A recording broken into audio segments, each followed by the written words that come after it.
Welcome to the Kickstart My Franchise podcast. I'm your host, Tim Michaels. Today we have Cliff Kennedy with us. He is the owner and CEO of Frios Gourmet Pops. Welcome to the show, Cliff. Thanks, Tim. Excited to have you here today. So maybe you could start off by just giving us sort of the backstory of how you first got involved with Frios. You know, every time I tell this story, I try to think of a new and unique way to tell it, make it more and more exciting every time. But it's so simple. And that's what I love about it, because it's a simple business, is that the fact that I'd get stuck in traffic every single day. We're going up Old Chill Road here in Mobile, 5 o'clock traffic. And then I would see this Frios stand off to my side every day, and people are happy.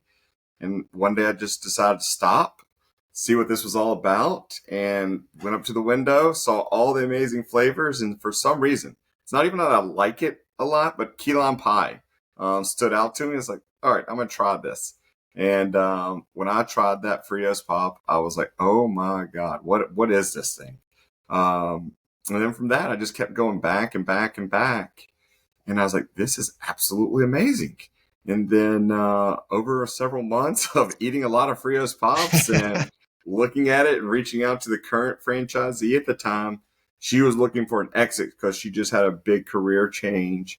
And May 1st of 2018, I stepped in and took over as a franchisee of Frios Gourmet Pops. And from there, it was, that's the end of it. It's kind of the beginning and the end, because Yeah, just it was saw him on the side of the road. That's that's awesome. it. And it was a quick ride of 8 months, and then I became the franchisor. That's awesome. Maybe you could give us a little bit of an overview of the actual product, as far as like, where is it manufactured, the flavors. Yeah, so I'm vertically integrated. So I also have a manufacturing business that we manufacture all the pops. So the idea behind that, of not having them make the product, is consistency. So if you have our blueberry cheesecake in Keller, Texas, it's going to be the same as in Detroit, Michigan, or Tampa, Florida. It's always going to taste the same. We have a lot of people that travel around the country, and they'll send us pictures like, oh my gosh, I was just here and I saw Frios over here. I was like, yeah, we're getting everywhere. So we have amazing flavors, from caramel sea salt to cotton candy to blue raspberry to, we've got butter pecan. We got a lot of amazing flavors that we offer for our franchisees and the customer. What's like the best seller? By far, it's not even a question. It's Not even cookies and cream. cookies and cream. And we're like, cookies and cream is so up top. And then you're like, where is number two? I don't know what it is. Adults, kids, it doesn't matter your age, they always gravitate to cookies and cream. I really tell my franchisees, like, you don't even have to sell any other flavor. Just put cookies and cream on the menu 3 different ways. They're all going to eat that one. Amazing.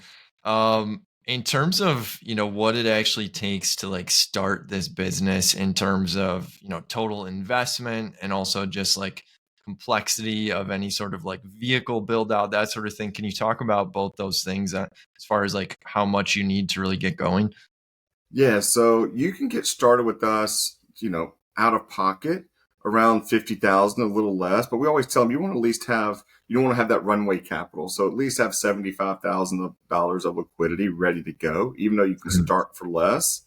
But then, you're financing the van. It's already, we go with Bush Trucks, Bush Leasing. Then it's kind of a lease to own program where you just put a down payment and you're off to the races. They're going to build it out for you. You don't have to worry about anything. So I hear a lot of people on podcasts or interviews are like, oh, our business is so simple to run. Ours is the simplest to run.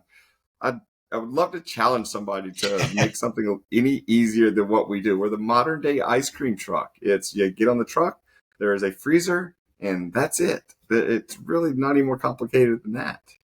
Yeah, I was watching a video of the inside of your truck in a different webinar, and it is super simple. Like you said, you walk in and there's literally just the freezer, and that's about it, right?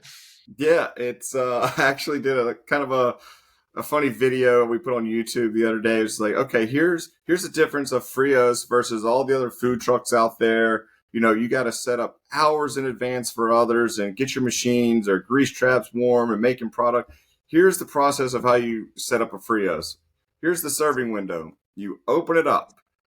You're done. That's it. That's all you got to Yeah. do. You just have to open a serving window and you're off to the races. Besides the truck, it looked like there's a few other pieces of equipment that people might end up using at some point. Can you talk about like what those are and what their use cases are? Yeah, so the big benefit of Frios over our competition that's in that food space that might have the mobile aspect to it is we got multiple revenue streams. You don't have to just be on the van working. You can have carts set up as well. So if you have another employee or you drop off a cart and so they're able to serve it themselves. So that's a big thing where you can be in multiple places at one time and really grow your business for not a lot of capital outlay. You can get carts for just a couple $100. Some of them are thousands of dollars. It's according to which one you want to get.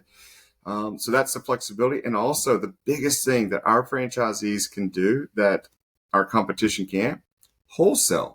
Work smarter, not harder. So think of the country clubs, think of other restaurants, think of schools. You could sell it to them at a wholesale rate, and then you're just dropping it off. There's no work involved. All you got to do is just drop it off and collect your payments. And when you talk about wholesale, you're talking about like literally like you put your own sort of like freezer there, and then you're basically it's kind of like a vending machine almost at that point. Is that a fair analogy or? Yeah, great. I mean, sometimes people they want a wrapped Frios freezer, so we'll get them wrapped up and they'll put them Okay. as a display. And then others that if you're at a restaurant or something, they'll just put it in their freezer in the back and they'll make it a menu item. Mm, okay. And I think I heard you talking about this is used sometimes at like bars. Can you talk about that? Yeah, so it, we're always trying to think of unique ways and for people to do it, but sometimes I kind of call it the adult fun dip. Bars will put in our strawberry mango into a margarita, and they turn what might be a $5 drink into a $10 drink because it's so novelty. We've seen all the crazy drinks and like Bloody Marys that have all of this different stuff in there.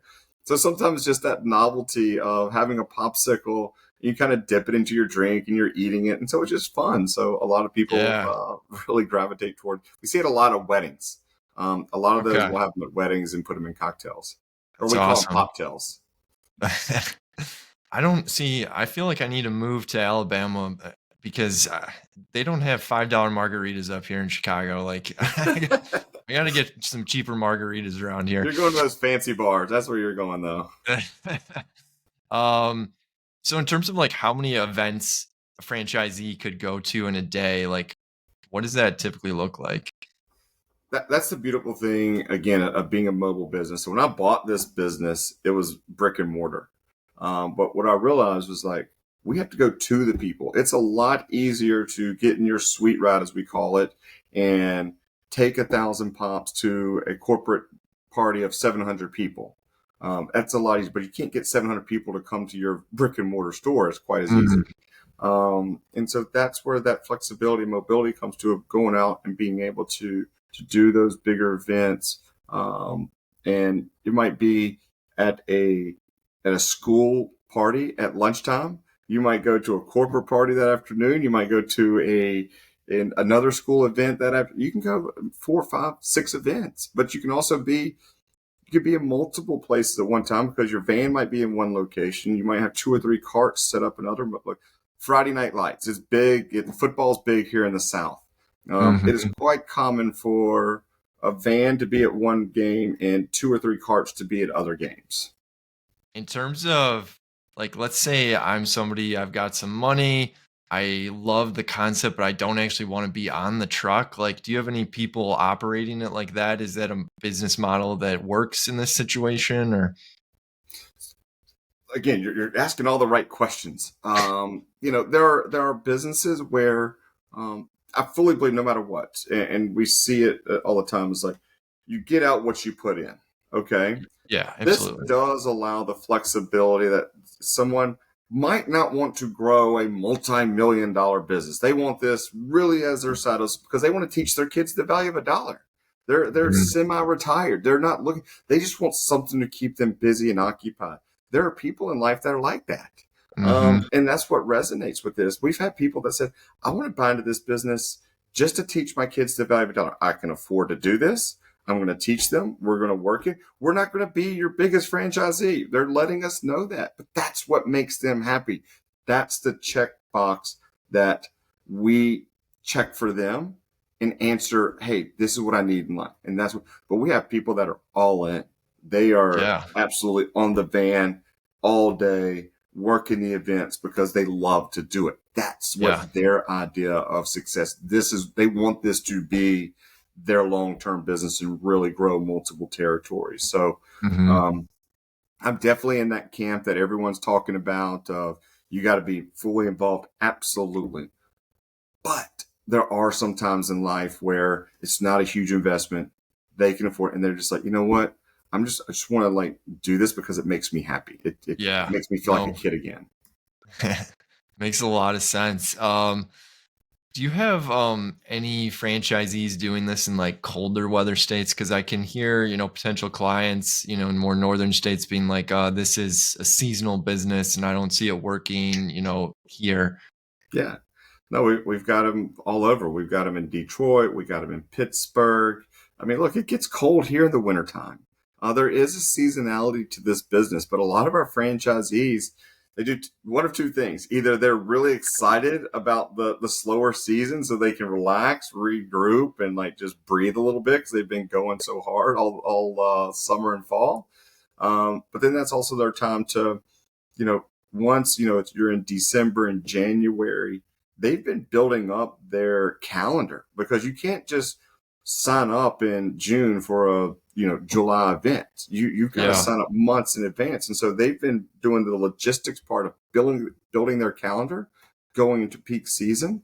And then I tell people, you don't stop putting ice in your drink. You don't stop just eating ice cream and cold product just because it's winter. You just go indoors. And so a lot of times it's, hey, let's go inside to this corporate event. Let's go to this wrestling event. Let's go to this recital or whatever and sell pops indoors. Yeah.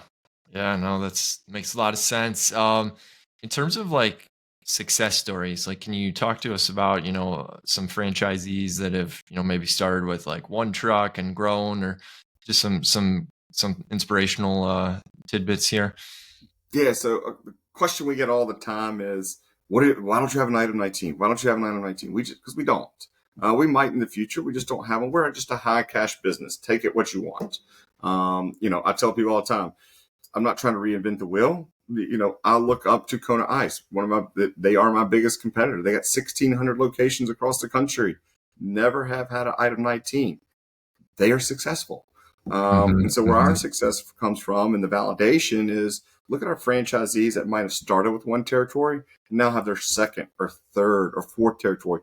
We just had a franchisee in the dead of winter in Madison, Wisconsin, just bought her second territory. Nice. So that has to tell you something. They see the viability and the path forward of what that means to have one territory versus two and the investment and the potential earning opportunity. So yeah, we have a lot of franchisees that might have had two territories and now we have a lot of what we're lucky for is it's a very fluid business when somebody, for life changes, whatever needs to get out of this business, or move, whatever it may be. A lot of our franchisees that are in the area, they scoop up that territory before it goes to the resale market. And so that Mm, validates a lot for us as well. mm. Yeah, makes a lot of sense. And how large are the territories? 150,000 people. 150,000. Okay. Mhm. Awesome. Anything that I haven't asked about, that you'd like to get out there or is important for people to know? Yeah, I mean, everyone asks like, what is this? We just really, what is it? So we just say, simply put, we're just the modern day ice cream truck. We've made it look a lot better with tie dye, and we just that business that checks a lot of the boxes. So if you're looking for something to get involved with your kids, if you're the young entrepreneur that's wanting to get involved in a business at a much lower cost but scalable, that checks that box too, or somebody that wants to leave that corporate career and buy multiple territories. A lot of people in the franchising space, they have that one particular avatar that they really target, like, this is our person. but we have that across a lot of different age and diversity and everything else that we have. So yeah, it just kind of checks that boxes for a lot of people. Thank you so much for coming on. Learned a lot. Hope everybody else did as well. Definitely go check out Cliff and the team over at Frios. And thanks for your time here.